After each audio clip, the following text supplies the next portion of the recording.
بسم اللہ الرحمن الرحیم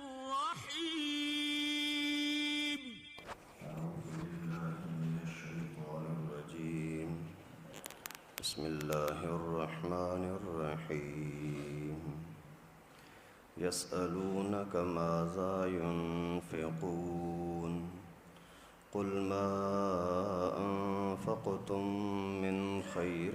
فللوالدین والاقربین والیتامی والمساکین وابن السبیل وما تفعلوا من خیر فإن اللہ به علیم صدق اللہ العلی العظیم۔ وہی سورہ بقرہ کا 26واں رکوع چل رہا ہے۔ گزشتہ آیات مبارکہ میں اسلام کے دشمنوں کا تذکرہ بھی تھا کہ وہ لوگ اسلام کا، مسلمانوں کا مذاق اڑاتے ہیں۔ پہلے کوئی اختلاف جھگڑا نہیں تھا، کچھ بے وقوف لوگوں کے پاس جب کچھ دینی باتیں، علمی باتیں آ گئیں تو پھر مقابلے میں آ کر کے انہوں نے فتنہ مچایا، اور جنت میں جانے کے لیے، اللہ کی رضا حاصل کرنے کے لیے تکلیفیں آئیں گی، بغیر تکلیف کے اللہ کی رضا نہیں ملتی۔ اور یہاں پھر یہ آیت کریمہ جو ابھی میں نے آپ کے سامنے تلاوت کی، اس کے اندر اللہ تعالیٰ فرماتے ہیں کہ لوگ پوچھتے ہیں کہ ہم کیا خرچ کریں، کیسے خرچ کریں، کہاں خرچ کریں، تو اس کا جواب اللہ تعالیٰ نے فرمایا کہ آپ ماں باپ پر خرچہ کریں، رشتہ داروں پر خرچہ کریں، یتیموں پر، مسکینوں پر، مسافروں پر، جو جہاں کہیں بھی آپ نیکی کے اندر خرچ کرو گے اللہ تعالیٰ اس کو جانتے ہیں، اس کا حساب کتاب، اس کا صلہ بدلہ آپ کو ضرور ملے گا۔ پھر آگے اللہ تعالیٰ نے جہاد کا تذکرہ فرمایا کہ اللہ کے دین کے لیے آپ کو لڑنا بھاری لگتا ہے، حالانکہ یہ آپ کے لیے بڑا اچھا ہے، اس میں آپ کے لیے بہت فائدہ ہے۔ تو خیر یہاں اللہ رب العالمین نے فرمایا کہ یسألونک ماذا ينفقون، اے میرے نبی آپ سے لوگ پوچھتے ہیں کہ کیا خرچ کریں۔ قل ما انفقتم من خیر، آپ ان سے کہہ دیں کہ جو کچھ بھی آپ بھلائی کے اندر خرچ کریں، نیکی کے اندر، اچھا مال جہاں بھی خرچ کریں، جو کچھ بھی خرچ کریں تو وہ فللوالدین، پہلے نمبر پر اپنے ماں باپ پر خرچ کرو۔ ماں باپ پر خرچ کرنا یہ نیکی میں سب سے اعلیٰ ترین نیکی ہے۔ ایک آدمی اگر اپنی کمزور ماں کو اور اپنے کمزور ابا کو اس کی ضرورتیں پوری نہیں کرتا، بڑی بڑی مسجدیں بنا رہا ہے، کسی کام کی نہیں ہے۔ آپ کی امی پریشان ہے دوائی کے لیے، آپ کا ابو پریشان ہے، بوڑھا ہے بیچارہ چل نہیں سکتا، وہ ابھی تک مزدوری کرنے کے لیے جا رہا ہے، ابھی بوڑھے آدمی کو مزدوری پر کوئی لگانے والا نہیں، یہ ہمارے کس کام کا ہے؟ ہر ایک چاہتا ہے ہمیں تو بھائی کام چاہیے۔ تو اگر آپ کو خرچہ کرنا ہے تو سب سے اعلیٰ ترین خرچے کی صورت یہ ہے جس کو پہلے نمبر پر اللہ تعالیٰ نے لکھا کہ فللوالدین، ماں اور باپ۔ ماں باپ پر خرچے کے اندر ان کا مانگنا نہیں ہوتا، اس کا ضرورت مند ہونا بھی ضروری نہیں ہے۔ جیسے آپ اپنے بیوی کے لیے لازماً خرچہ لاتے ہیں، بچوں کے لیے لازمی خرچہ لاتے ہیں، تو امی کے لیے بھی لازمی خرچہ بھیجا کریں۔ کوشش یہ ہونی چاہیے کہ آپ کے والدین آپ کے پاس رہیں، لیکن ظاہر ہے بوڑھے ہیں، ان کو ایک جگہ پر مزہ نہیں آ رہا، کبھی ایک بیٹے کے پاس، کبھی دوسرے کے پاس، کبھی تیسرے کے پاس، کبھی کسی بیٹی کے پاس، تو ان صورتوں کے اندر آپ یہ نہ کریں کہ ابھی اس مہینے میں امی میرے پاس نہیں، ابھی خرچہ نہیں دینا، نہیں، آپ ضرور ہر حال میں اس کو بھیج دیں۔ آج کے زمانے میں پیسہ بہت بڑے کام کا ہے، پیسہ ہے تو سمجھو عزت ہے، پیسہ نہیں ہے تو عزت نہیں ہے۔ آپ سے اگر ماں کو باپ کو ضرورت نہ بھی ہو، آپ اس کو دے دیں، بھلے وہ صدقہ کر دیں، تو بھی آپ کو والدین کا دل خوش کرنے کا ثواب ملے گا۔ والاقربین، دوسرے نمبر پر رشتہ داروں کا خیال رکھو۔ پہلے نمبر پر ماں باپ، دوسرے نمبر پر رشتہ دار۔ اسی طرح کی حدیث مبارکہ رات کو بھی آئی تھی، اس میں بھی آپ کو بتایا کہ رشتہ داروں میں سب سے پہلے نمبر پر اپنے ابو کی اولاد ہوتی ہے، بہن بھائی، اور اس کے بعد پھر اپنے دادا کی اولاد، چچا کی اولاد، یہ سب سے قریب ترین رشتے ہیں۔ اور ان کے اندر اگر قریبی رشتہ زیادہ حقدار ہے تو دور والے کو چھوڑ دو، سب کو دے سکتے ہو تو اچھا، نہیں تو پھر قریب سے قریب لوگوں کو۔ آج کل ماحول ایسا آ گیا ہے کہ لوگ اپنے دادا کی اولاد کو جانتے بھی نہیں ہیں، چچا ہمارا کون کون چچے ہیں، ان کے اولاد کون کون ہے، ہمارا چچا زاد بھائی کون ہے، خالہ زاد بھائی کون ہے، پھوپھی زاد بھائی، ان کو جانتا بھی نہیں ہے۔ بس سارا کچھ جو کچھ ہے یا تو اپنے بیوی بچوں پر خرچ کرو یا جمع کرو، بس یہ ہمیں ضرورت کے ٹائم پر کام آئے گا۔ ابھی 2-3 دن پہلے ایک مولوی صاحب کہہ رہے تھے کہ میرا ابو عالم نہیں تھا،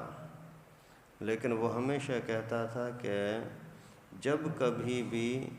میں نے پیسہ بچا کر رکھا ہے تو ضرور کوئی نہ کوئی پریشانی آئی ہے، پھر اسی پریشانی میں پیسہ چلا جاتا ہے۔ جب بھی بچاتا نہیں ہوں تو کوئی پریشانی آتی بھی نہیں ہے۔ تو پریشانیاں زیادہ تر آپ کی ضرورت کے مطابق ہوتی ہیں۔ وہ 2 بہنوں کی شادی ہوئی تھی ایک ساتھ، ایک غریب گھرانے کے اندر گئی، ایک امیر گھرانے کے اندر گئی، اور دونوں عورتیں ٹھیک ٹھاک، لیکن بچہ بھی اللہ کی قدرت، دونوں کو ساتھ ہی حمل ہو گیا، اور جب ان کے ڈیلیوری کا مسئلہ آیا وضع حمل کا، تو وہ بھی 1 ہی مہینہ تھا۔ جو غریب کی گھر والی تھی وہ بالکل آسانی کے ساتھ گھر کے اندر ہی دایا آئی اور آرام سے اس کا بچہ آ گیا، وضع حمل ہو گیا۔ اور جو امیر کی گھر والی تھی وہ بیچاری اتنی پریشان کہ وہاں گھر کے اندر نہیں ہوا، مقامی اسپتال میں گئے، وہاں نہیں ہوا، پھر دوسرے شہر میں لے گئے، تقریباً 1,00,000-1.5 لاکھ روپے خرچہ آیا، آپریشن کے ساتھ اس کا بچہ ہوا۔ جہاں اللہ تعالیٰ بھی انسان کی اس کے طاقت کے مطابق ہی اس کے اوپر بوجھ ڈالتے ہیں، لا یکلف اللہ نفسا الا وسعہا۔ تو خیر یہاں بات یہ آئی کہ رشتہ داروں پر خرچہ کریں۔ تیسرے نمبر پر یتیم اور مسکین، یتیموں پر اور مسکینوں پر خرچہ کریں۔ یتیم اور مسکین، اس کے اندر رشتہ داری کی بات نہیں ہے، کوئی بھی ہو، ان دونوں کے اندر تھوڑا سا فرق ہے۔ یتیم بھی غریب آدمی کو بولتے ہیں، مسکین بھی غریب آدمی کو بولتے ہیں، لیکن یتیم زیادہ تر ان کو بولتے ہیں جو چھوٹے نابالغ ہوں، ان کے ماں باپ نہ ہوں، اور مسکین اس کو بولتے ہیں جو بڑے ہوں لیکن اپنی ضرورتیں پوری نہ کر سکتے ہوں، ٹھیک ٹھاک ہیں، کوئی جسمانی لحاظ سے معذور نہیں ہے، لیکن ان کی آمدنی ان کی ضرورتوں کو پورا نہیں کرتی۔ آمدنی 20-30 ہزار پہ بھی تنخواہ لے رہا ہے، لیکن گھر کے اندر مریض ہیں، یا پھر بچے زیادہ ہیں، یا کوئی اور پریشانی، جیسے آج کل کراچی کے اندر گھر کا کرایہ، گیس کا بل، بجلی کا بل، پانی کا انتظام، پھر راشن وغیرہ لینا، 40 سے 50 ہزار روپے والا آمدنی والا بھی آدمی بھی آسانی سے گھر نہیں چلا سکتا۔ تو ایسا بندہ جس کی ضرورت 50 ہزار ہے، آمدنی 40 ہزار ہے، اس کو بھی زکوٰۃ اور صدقہ خیرات دے سکتے ہیں، کیونکہ اس بیچارے کی مسکینی ہے، محتاجی ہے۔ وابن السبیل، اور 5ویں نمبر پر مسافر۔ مسافر آدمی اگر ایسا ہے جو ضرورت مند ہے تو وہ بھی آپ کے خرچے کا حقدار ہے، اس کے اوپر خرچہ کریں۔ یہاں کراچی کے اندر اندرون ملک کے لوگ آتے ہیں بیچارے مزدوری کرنے کے لیے، وہ اتنی مزدوری کرتے ہیں کہ ان کا گزارا اچھی طرح سے نہیں ہوتا، اور اپنا گھر بیوی بچے تو یہاں ہیں نہیں، تو یہ بھی مسافر کہلائیں گے۔ بھلے کمانے کے لیے ہیں اور ملازمت کر رہے ہیں، لیکن اگر اس کی ملازمت اس کی پوری نہیں ہو رہی، اس کا خرچہ پورا نہیں ہو رہا، تو ان کے لیے خرچہ کرنا، یہ بھی اللہ تعالیٰ نے خود حکم فرمایا کہ ماں باپ، رشتہ دار، یتیم، مسکین اور مسافر۔ آگے پھر ایک کھلا جملہ بتا دیا، عام ایک ثواب کا موقع بتا دیا، وما تفعلوا من خیر، جو کوئی بھی تم نیکی کرو گے، مالی نیکی ہو یا کوئی جسمانی نیکی ہو، وقت کی نیکی ہو، اس لیے علماء فرماتے ہیں کہ آپ صدقہ ضرور کیا کریں، اور صدقہ صرف یہ نہیں ہے کہ آپ پیسہ دے دیں، پیسہ دیا تو بھی صدقہ ہے، آپ نے وقت دیا تو بھی صدقہ ہے، جسم اور جان دی تو بھی صدقہ ہے۔ ایک بندے کو ضرورت تھی آپ کی سفارش کی، آپ یار چلو میرا کام نہیں ہو رہا، آپ میرے ساتھ چلو میرا کام کرا دو، آپ چلے گئے تو یہ آپ کا جسمانی صدقہ ہو گیا، آپ کا خرچہ نہیں آیا لیکن جسمانی صدقہ ہو گیا۔ یار آج مجھے یہاں کسی کا انتظار میں بیٹھنا ہے، تھوڑی دیر آپ بیٹھ جائیں، میں یہ کام کر کے آتا ہوں۔ ابھی آپ کو کوئی جسمانی تکلیف بھی نہیں ہوئی، صرف بیٹھے ہیں، وقت دیا، تو یہ وقت دینا یہ بھی آپ کا صدقہ ہے۔ جو کوئی پیسے وغیرہ 2 روپے، 5 روپے، 1000 روپے، لاکھ روپیہ دیتے ہو، یہ بھی آپ کے لیے صدقہ ہے۔ وما تفعلوا من خیر، جو کوئی بھی آپ نیکی کا کام کریں،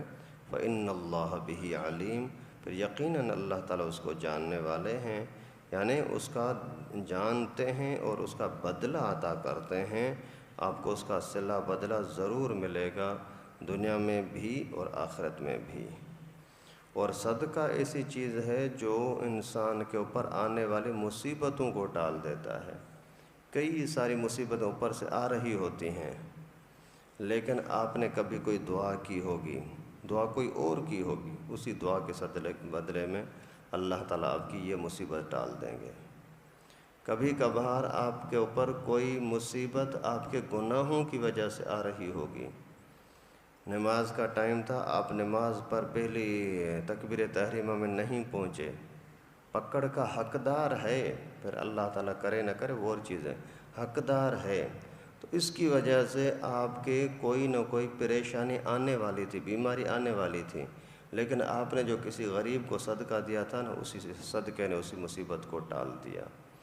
اس وجہ سے یہ تو دنیا کی چیزیں ہیں، اور آخرت کی نعمتیں اور برکتیں جو ملیں گی وہ الگ ہوں گی۔ اس وجہ سے، اور یہاں یہ بھی نہیں بتلایا کہ آپ 10 روپے دے دو، 50 روپے دے دو، 10% دے دو یا 20% دے دو، نہیں، ما انفقتم من خیر، جو کچھ بھی آپ دیتے ہو، حلال مال کا ہو، اچھی نیت سے ہو، تو اس کا صلہ ضرور ملے گا۔ تو جب اللہ تعالیٰ نے حد مقرر نہیں کی تو پھر جتنا بھی دے دو، 1 روپیہ بھی اخلاص کے ساتھ دے دو، ٹھیک ہے، اللہ تعالیٰ قبول کرنے والا ہے۔ اللہ رب العالمین سے دعا ہے کہ ہم سب کو جو نعمتیں عطا کی ہیں ان کی قدر کرنے کی، صحیح طریقے سے استعمال کرنے کی توفیق نصیب فرمائے۔ وآخر دعوانا ان الحمد للہ رب العالمین۔